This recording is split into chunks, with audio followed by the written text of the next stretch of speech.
What is going on, everyone? Welcome back on Block Gems. Today we're going to talk about the Bored Apes and the Cryptopunks. Will the Bored Apes flip the punks eventually?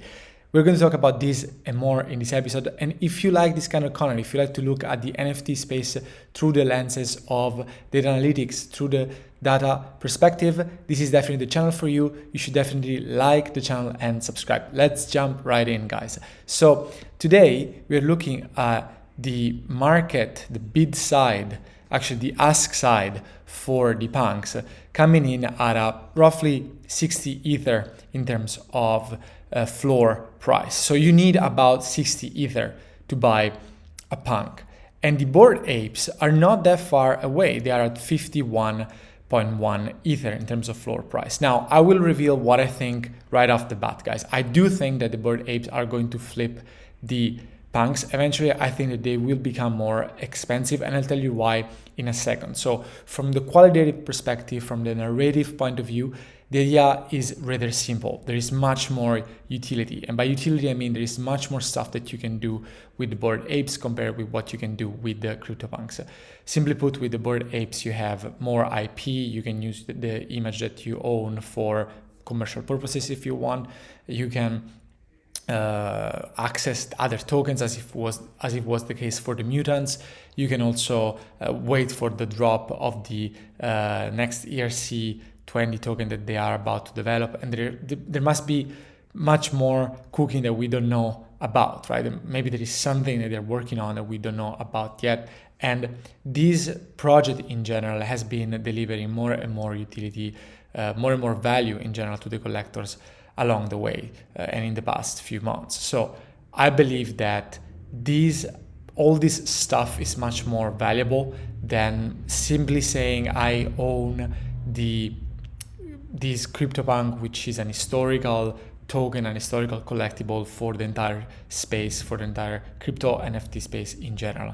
Sure, CryptoPunks, in my opinion, will always stay relevant, but the sheer amount of utility that projects such as this one can deliver is, in my opinion, going to make it more valuable in the long run, right? So we will look also at a few metrics, okay? So we will look, first of all, at the price.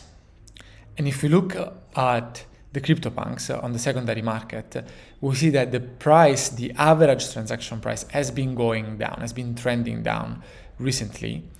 And the Bored Apes also saw a downtrend. However, we are seeing a bounce back, and we are right now at an all-time high, basically.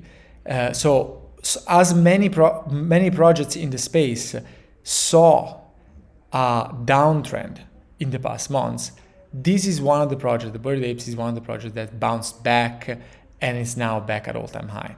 Now, there are other metrics. There is another point of view that I really want to discuss, and it's not around price, it's around volumes. You guys might remember this chart from one of my previous videos. I talk often about the topic of how relevant a project is, not in terms of price points, but in terms of volumes, because I think this is super, super important. And in a nutshell, what this chart shows you is if a project makes it to the top 10 in terms of volume per each given week. So basically, for each given week, we see in every bar which projects are moving the most money. Okay, so for instance, in this week here, we see that it was the art blocks, the Bored Apes, the mutants, the ON1 Force, etc., etc., etc. And we repeat the exercise for each week so that we see which projects are more consistent with this. So which projects sort of make it to this ranking consistently. So which projects really are relevant in terms of moving a lot of money week after week after week. And the Bored Apes are always there. The Bored Apes are this gray block. In this one are the gray in the chart, and they're always in every single bar here in this chart. And of course, also the Cryptopunks are a top 10 project. Of course, this one only shows OpenSea projects, so we don't see it here. But in general, also the Cryptopunks are amongst the top 10 projects normally. but they are decreasing in importance over time. Okay, we see this downtrend also in terms of share of volume that they take amongst these top 10 projects. Okay, so another reason for me to be more bullish on the apes than on the punks, and another reason for me to believe that we will see eventually a flippening, okay, between these two collections. Now, if you are still watching the video, I want to discuss a sort of a more intricate strategy or something that I'm doing right now. And of course, guys, none of this is investment advice, so don't take any advice from this video, just do your own research. But I really want to share with you the things that I'm doing right now in terms of strategies and where I'm looking and the charts that I'm looking at, because there have been so many projects in the avatar space that have been produced throughout last summer, and some of them were considered huge successes, but right now are really beaten down, and there might be opportunities there. So let's go and take a look into that space. Now, if we go in this dashboard here, we see that there are many projects that we can look at in the collectibles / avatar space. Now we look at the Cryptopunks and we looked at the Bored Apes, but I selected some other charts for you guys. So there is a first group of charts that I want to present. This one should be the subducts. And you can see that there has been a huge downtrend from the beginning of October on, and this collection has not recovered. This one is the Vampire Syndicate, the Vampire Syndicate, if I'm not mistaken. Sorry for not labeling the chart. This one has also not been recovering and doesn't look attractive to me. And there are many other collections that are in these situations. For instance, this one is the Lazy Lions. This other one is the Galactic Apes.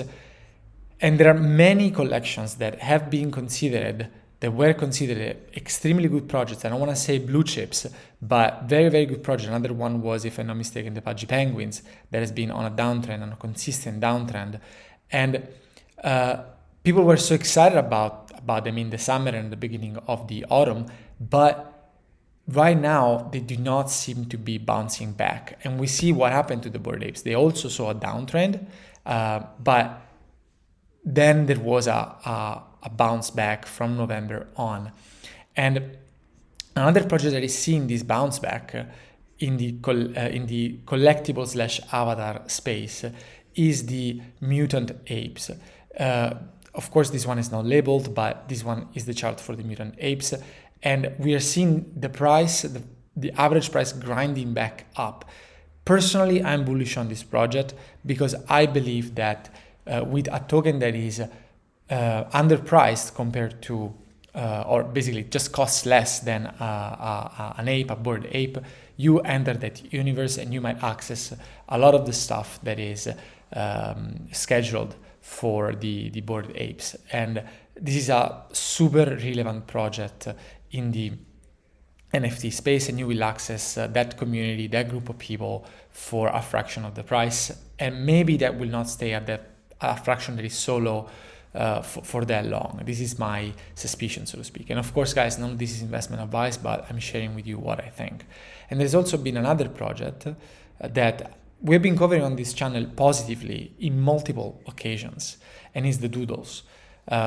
We've covered this project on this channel to discuss the fact that they were entering the entertainment industry space and in general producing content. And I think that this is something that will be, if not the protagonist, the absolute protagonist, one of the protagonists of the NFT space for 2022. I think that the production of content, the production of movies, the production of comics, series, etc., will be one of the main topics, main narratives in 2022. And this is also one of the reasons why I like this project. And as you can see, also here we are seeing a bounce back. Well, guys, I hope that you found this information useful. If that is the case, remember to subscribe to the channel, hit the like button. I will put the links to the charts that we saw in the description below. And if you find this information useful, I'll see you in the next video. Thank you very much. Ciao, ciao.